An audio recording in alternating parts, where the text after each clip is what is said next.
ગુજરાતના ખેડૂતો છે એ છેલ્લા કેટલાય દિવસોથી વીજ લાઈનનો જે પ્રશ્ન છે આ પ્રશ્નને લઈને એના વિરોધમાં લડાઈ લડી રહ્યા છે. સાથે જ થોડા સમય અગાઉ અમદાવાદ પાસે સાણંદ તાલુકાનું જે ડરણ ગામ છે, ડરણ ગામેથી સમાચાર સામે આવ્યા કે ત્યાં જે ડ્રેનેજ લાઈન નાખવામાં આવી રહી હતી, એ ડ્રેનેજ લાઈનના વિરોધમાં ત્યાંના જે સ્થાનિક ખેડૂતો હતા એમના દ્વારા લગભગ 10 દિવસ સુધી આંદોલન ચલાવવામાં આવ્યું અને આંદોલનના અંતે એમની જે માંગણીઓ હતી એ સંતોષવામાં આવ્યું, એટલે આંદોલન જે છે એ સમેટી લેવામાં આવ્યું. પરંતુ ફરી એકવાર હવે ડરણથી એવા સમાચાર સામે આવી રહ્યા છે કે ખેડૂત સંઘર્ષ સમિતિના આ માધ્યમથી એક યુવા કાર્યકર જે આ આંદોલન ચલાવી રહ્યા હતા એમની ઉપર હુમલો કરવામાં આવ્યો છે.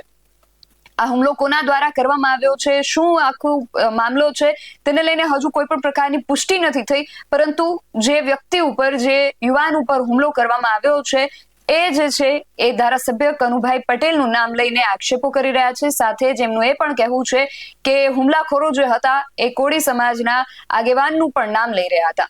તો આખો મામલો શું છે તેના વિશે વિગતે વાત કરીએ આ અહેવાલમાં. જય હિન્દ BSI ન્યૂઝ પર આપની સાથે હું છું નિધિ ગઢવી. તાજેતરમાં ડરણ ગામના જે ખેડૂતો છે ડ્રેનેજ લાઈનને લઈને વિરોધ કરી રહ્યા હતા. એમની જે માંગણીઓ હતી એ સંતોષાઈ જતા ખેડૂતોનું જે આંદોલન હતું એ સમેટાઈ ગયું. આપણે એ પણ સમાચાર જોયા કે ખેડૂતોએ એમનું આંદોલન જે છે એની સફળતાની ખેડૂતોએ ઉજવણી પણ કરી હતી. પરંતુ હવે ડરણથી ફરી એકવાર સમાચાર સામે આવી રહ્યા છે કે ડરણ ગામના આ જે આંદોલનકારી ખેડૂતો હતા એ જે ખેડૂત સંઘર્ષ સમિતિ હતા એના એક યુવા કાર્યકર છે જેમનું નામ શૈલેષભાઈ મેર હોવાનું સામે આવ્યું છે. એમની ઉપર કથિત અપહરણની ઘટના સામે આવી છે અને ખેડૂતો માટે લડતા અને આ જે આખું આંદોલન હતું એનું કમાન સંભાળી રહેલા આ જે યુવાન છે એમનું અપહરણ કરવામાં આવ્યું અને 16મી તારીખે આ જે યુવાન છે શૈલેષભાઈ મેર એમણે ડરણ ગામના ખેડૂતો સાથે આંદોલનમાં સક્રિયપણે ભાગ લીધો હતો અને એમની સાથે કોળી સમાજના જે યુવાન આગેવાન છે પિન્ટુ કોળી, એમનો પણ સાથ એમને મળ્યો હતો અને સતત એ પણ એમના સમર્થનમાં હતા. અને આ જે શૈલેષભાઈ મેર છે એમની ઉપર હુમલો કરવામાં આવ્યા હોવાના સમાચાર જે છે એ હાલ ડરણથી સામે આવી રહ્યા છે.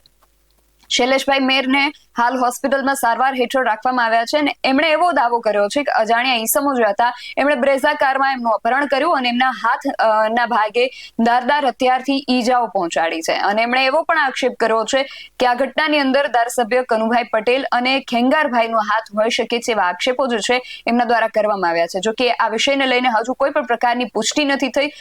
એને લઈને સામે પક્ષેથી કોઈ પણ પ્રકારની પ્રતિક્રિયા કે પ્રતિભાવો પણ હજુ સામે નથી આવ્યા. પરંતુ આ વિષયને લઈને જેમની ઉપર હુમલો કરવામાં આવ્યો છે, જે પીડિત છે શૈલેષભાઈ મેર, એ શું કહી રહ્યા છે એ પણ સાંભળીએ. અને એની સાથે કોળી સમાજના જે યુવાન આગેવાન છે પિન્ટુભાઈ કોળી, એમણે પણ આ વિષયને લઈને પ્રતિક્રિયા આપી છે, એમને પણ સાંભળીએ તેમણે શું કહ્યું. જે અત્યારે શૈલેષ મેર અને પિન્ટુ કોળી જે આંદોલન ચલાવતા હતા અને આજે 11મા દિવસે અમે જે આજે આંદોલન પૂરું થયું અને મારું કોઈ અજાણા વ્યક્તિ દ્વારા વ્હાઇટ બ્રેઝા કલરની બ્રેઝા ગાડી દ્વારા મારું અપહરણ કરવામાં આવ્યું છે અને મને છરી મારવામાં આવી છે. આ જોઈ શકો છો કે આંદોલનના ક્રાંતિકારીઓનું શું પરિણામ આવી શકે છે અને આના જવાબદાર માત્ર ને માત્ર કનુભાઈ અને ખેંગારભાઈ સોલંકી આ બંને જવાબદાર છે. જય સંવિધાન. હાલ જે સમાચાર મળ્યા, શૈલેષભાઈ મેર ઉપર જીવલેણ હુમલો કરવામાં આવ્યો, અપહરણ કરી અને જાનથી મારી નાખવાની કોશિશ કરવામાં આવી અને હાથના ભાગમાં 17 ટાંકા બરાબર હુમલો કરવામાં આવ્યો. અને જે આરોપી હતા એ આરોપી એવું કહ્યું એણે કે પિન્ટુને પણ કોલ કર્યો હતો પણ પિન્ટુએ કોલ ઉપાડ્યો નહીં. એટલે જે પણ આરોપી હોય અને જેણે પણ આ દાવ લીધો છે એ કાન ખોલીને સાંભળી લે. પિન્ટુ કોળી કે શૈલેષ મેર એકલા નથી, બરાબર. તમારે જે હોય તમારે મર્યાદામાં રહેવું અને જે પણ આરોપી છે એને બક્ષવામાં આવશે નહીં. હાલ પોલીસ સ્ટેશને યુવા કોળી એકતા સંગઠનની ટીમ, પિન્ટુ કોળી બધા હાલ પોલીસ સ્ટેશન અને શૈલેષભાઈની પડખે છે. અને પિન્ટુ કોળી ઉપર હુમલો કરતા પહેલાં 10 વખત વિચાર કરજો, બરાબર. યુવા કોળી એકતા સંગઠનની ટીમ જ્યાં જરૂર પડશે ત્યાં ઊભા રહેશું. એટલે માપમાં રહેજો, મર્યાદામાં રહેજો, બરાબર. કાયદામાં માન્ય છીએ એનો મતલબ એવો નથી કે તમે ઘા કરીને વહી જાઓ. જય સંવિધાન, જય ભારત. તો બંને દ્વારા આ પ્રકારે આક્ષેપો તો કરવામાં આવ્યા છે. હાલ શૈલેષભાઈ મેર જે છે એ નીલકંઠ હોસ્પિટલની અંદર સારવાર હેઠળ છે. એમની ઉપર આ પ્રકારે હુમલો કરવામાં આવ્યો છે એવી જાણ થતા ખેડૂતોના પણ ટોળે ટોળા હોસ્પિટલ ખાતે ઉમટી પડ્યા હતા.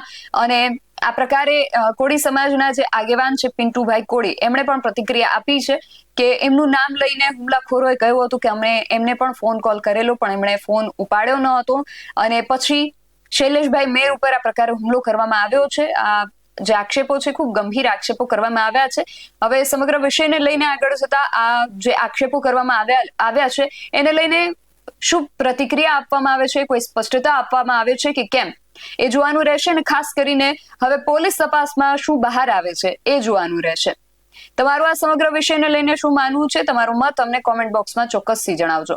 આવા જ અહેવાલો સાથે મળતા રહીશું. તમે મારી યુટ્યુબ ચેનલને સબસ્ક્રાઇબ કરવાનું અને એમને ફેસબુક અને ઇન્સ્ટાગ્રામ પર ફોલો કરવાનું ભૂલશો નહીં.